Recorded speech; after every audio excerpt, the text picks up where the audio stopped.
Channel subscribe ka. बिस्मिल्लाहिर्रहमानिर्रहीम अस्सलाम वालेकुम زم تاسو ورو تاسو مرګره حبیب الله دی وخت کې چې کومه ویډیو مو جوړو نو هغه د بویا M1 څخه کوم مایک دی دغه په ټاپک باندې او په دې ټاپک باندې دا ویډیو مو ته ډیره ضروري ځکه ولګیده چې ډیرو مرګري شکایت کوي چې بویا M1 څخه کوم دی دا د موبایل په سکرین باندې کار نه کوي نو دیو جن ما ضرور وګڼله چې زه تاسو سره د خپل کوم ایکسپیرینس دا شیر کوم او ان شاء الله دا ویډیو به بویا M1 څخه کوم دی دا به کار هم کوي او په موبایل باندې به کار کوي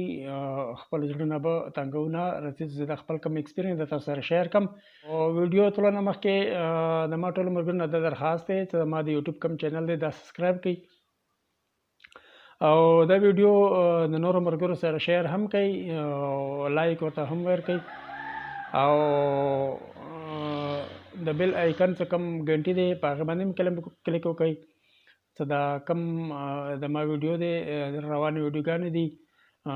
دا تاسو ته ټول نه مخکې ترلاسه شي نو راځئ چې خپل ټاپک طرف ته لاړ شو او زده کړو چې دا بویا M1 موبایل په بویا M1 مایک په موبایل باندې څنګه کار کوي نو راځئ مرګرو څه زده کړو مرګرو نو اوس موږ راغلو موبایل سکرین طرف ته او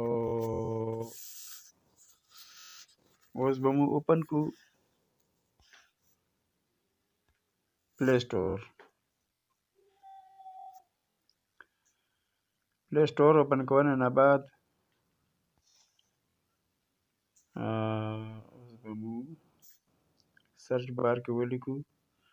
د سر کې لیکلی شوي دي اوپن کیمرا که تاسو ته لیدی شي اوپن کیمرا دا خو ما مخکې نه ډاونلوډ کړی دی تاسو به سرچ بار کې ولیکو په پلی سټور کې اوپن کیمرا نو اوپن کیمرا به کوم دا دیواله لوګو لیدی شي د کیمرې والا نو دغه لوګو به تاسو ته راشي دا به تاسو کې د اوپن په ځای به انسټال لیکلی وي تاسو به انسټال کو نو زه دا اوپن کوم په دې نه بعد ګورو چې څه کېږي دا چې ما اوپن کړه او اوپن کوونه نه اوس مو دې باندې مایک لګو او مایک به مو ګورو چې کار څنګه کوي نو دا ما ولګول مایک اوس دیلا hello testing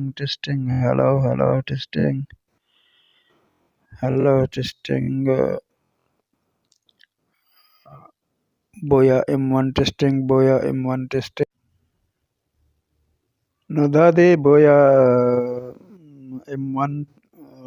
مایک ډیر بهترین کار کوي ډیر مزیدار کار کوي ان شاء الله تاسو به خوښ شي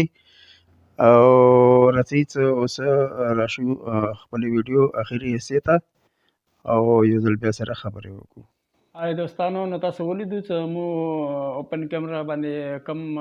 دغه وکړو د ما کوم ایکسپیرینس تاسو ما سره ما شیر کړو او دا بویا دا ویډیو زه اوس په اوپن کیمرا باندې کوم دا بویا مایک دی M1 نو دا تاسو ولیدو په اوپن کیمرا باندې څرنګه کار کوي لګیا دی نو ان شاء الله زه امید لرم دا ویډیو به تاسو خوښه شوي وي او دا ویډیو تر سره لایک کړئ او شیر کړئ د سره نورو ملګرو سره څه کوم ملګرو ته پته نشته هغوی ته هم پته ولګي او زه امید لرم دا ویډیو به تاسو خوښه شوي وي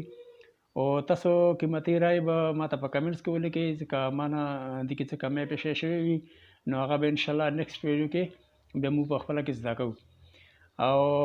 نور چا څه سوالات وي نو ما نه په کمنټس کې کولی شي او انشاءالله ما کوم ایکسپیرینس وي هغه به تاسو سره ضرور شیر کوم او تاسو به هم زده کوو او زه به هم زده کوم نو څو نیکسټ ویډیو طرف ته خو تلو نه مخکې تاسو نه ټول نه ماته درخواست دی د ما د یوټیوب چینل سبسکرایب کړئ او بیل آیکن سره دباو کړئ او د ما ویډیو چې کومه تاسو ولیده تاسو ډیره مننه تاسو ډیره مهرباني دا نورو ملګرو سره شیر کړئ